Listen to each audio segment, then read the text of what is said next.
Hello again. It is Sunday. It is the first day of September 2025.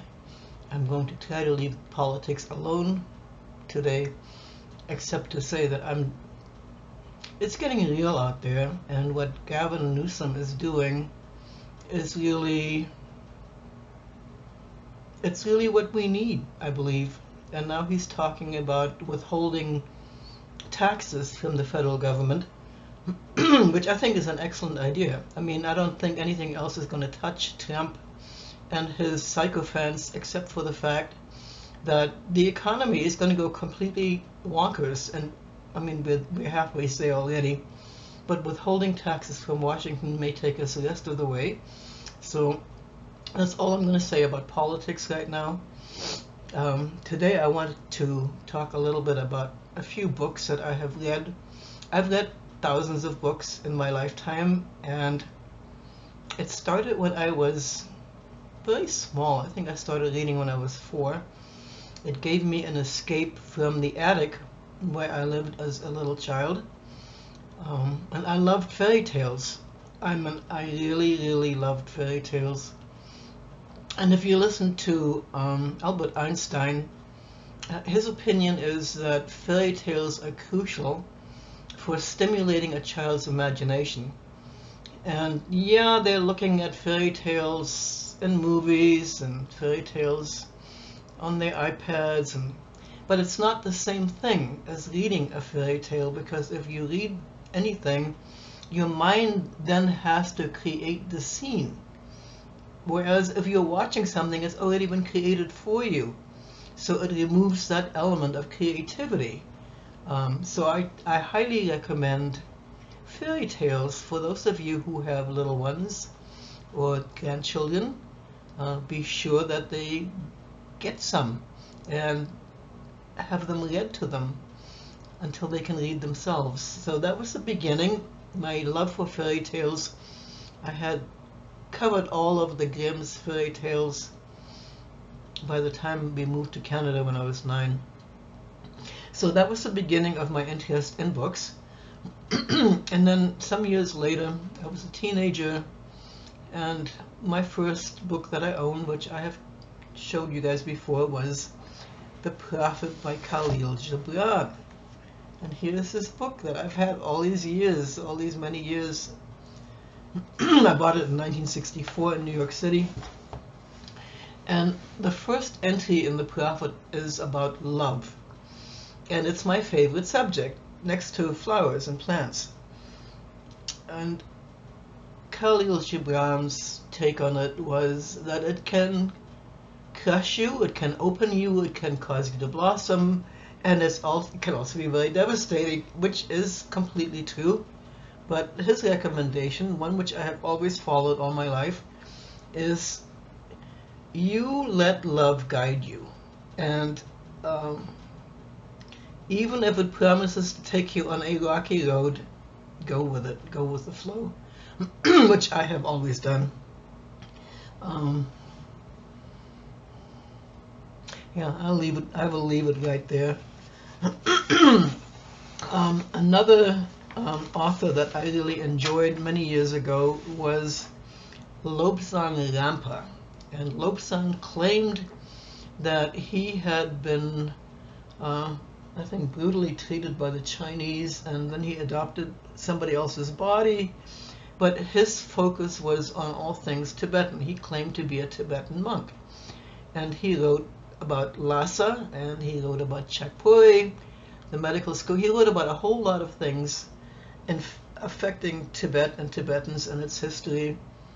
And one of the things that he wrote that I really got very interested in was the Cave of the Ancients, where he was talking about all kinds of machinery and equipment that had been brought in by extrastellar beings, located now in the caves in Tibet.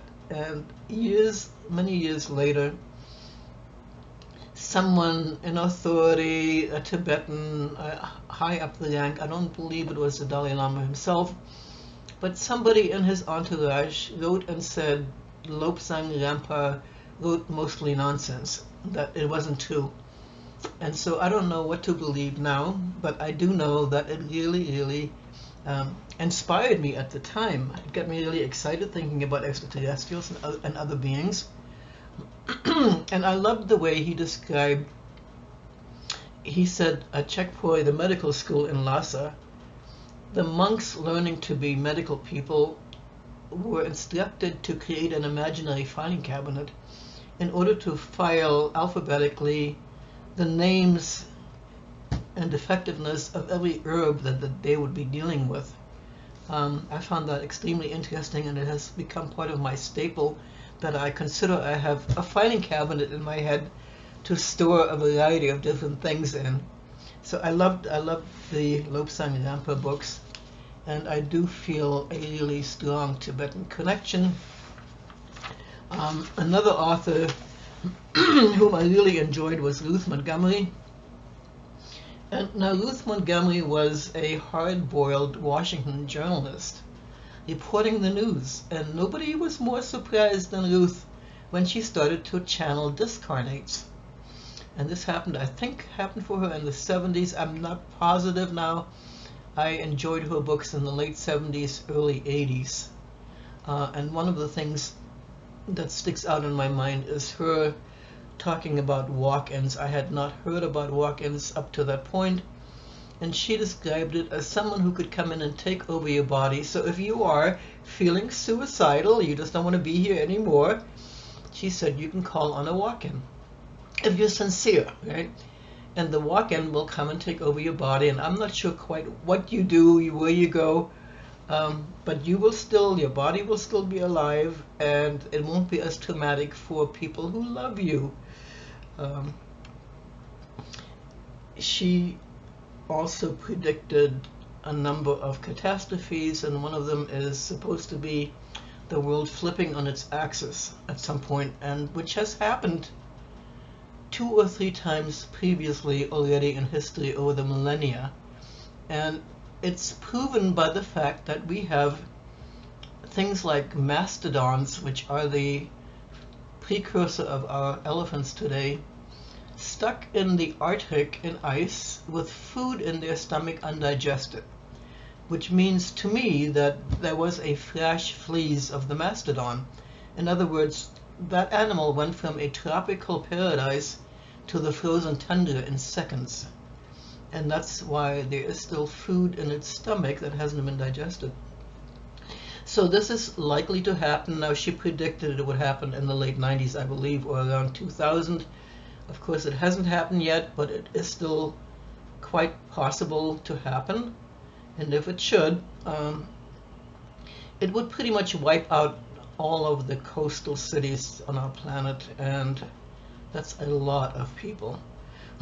So I'm hoping that our scientists will stay abreast of this possibility so that we can get some kind of warning before it actually takes place, that it doesn't happen at night and wipe out San Francisco, right? New York, Tokyo, Hong Kong, I mean all of the cities on the coasts everywhere.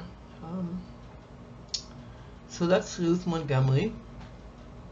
And then there was Elizabeth Haich. I had previously mentioned a book of hers called Initiation. And that particular, Elizabeth Haich in that book talked about a life as an Egyptian priestess and what steps were required to become a priestess, including the initiation in a sarcophagus for 3 days and 3 nights. With the lid on, so you're in a dark space without a sense of time. And what I liked about that was that when she described seeing her own death and seeing the next life, it tracked very closely my experiences under nitrous oxide, where I was shown one of my death and what it felt like to become aware in another lifetime. And Elizabeth's teaching sounded very much like that, so I liked that about the book. The other thing I really liked about that book is she talked about the teachings in the school of the neophytes, which are very young in training priests and priestesses, and there she talked about how we can generate whatever emotion we wish to experience without having to have the circumstances to meet that emotion. In other words, you can generate joy without having to be in a joyful circumstance at the moment. And that is so, so important right now, where we're likely to be rattled day after day by unfolding political events. So it's important to realize we have the ability within ourselves to generate any emotion we wish at command. So I liked it. I liked that book for that reason particularly. And then there was Dick Suptphen. I think also in the early 80s for Dick. He was a master hypnotist, and he was so good. I mean, this guy went into prisons and he taught prisoners how to hypnotize themselves so that they'd have an escape, an outlet, a mental outlet, rather than rotting away in jail cells forever and ever.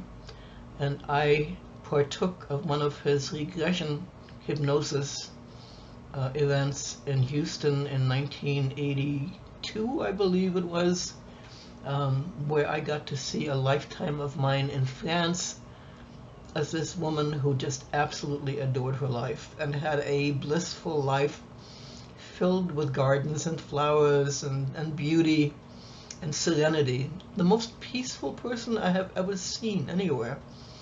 And I can hardly imagine anybody being as peaceful as she was. So that's Dick Suptphen. He wrote You Were Born to Be Together Again. I think that's the name of it. Talking about various reincarnational experiences and why we come back again and again to figure things out.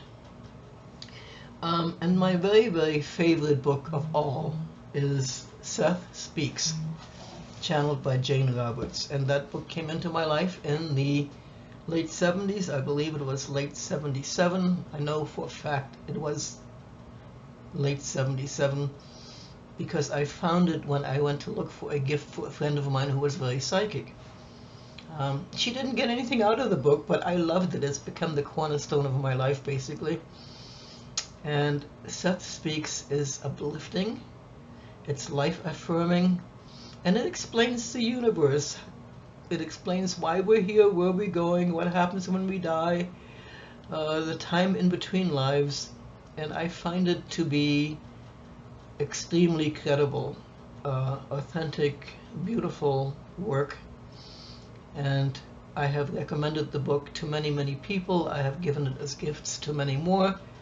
And so that's a little summary of some of the books I have read. There have been so many over the course of my life, but these are some that kind of stick in my mind for having accomplished particular ends in my life. So I'm hoping that you all will have a lovely Labor Day weekend, and I will see you again soon. Ciao.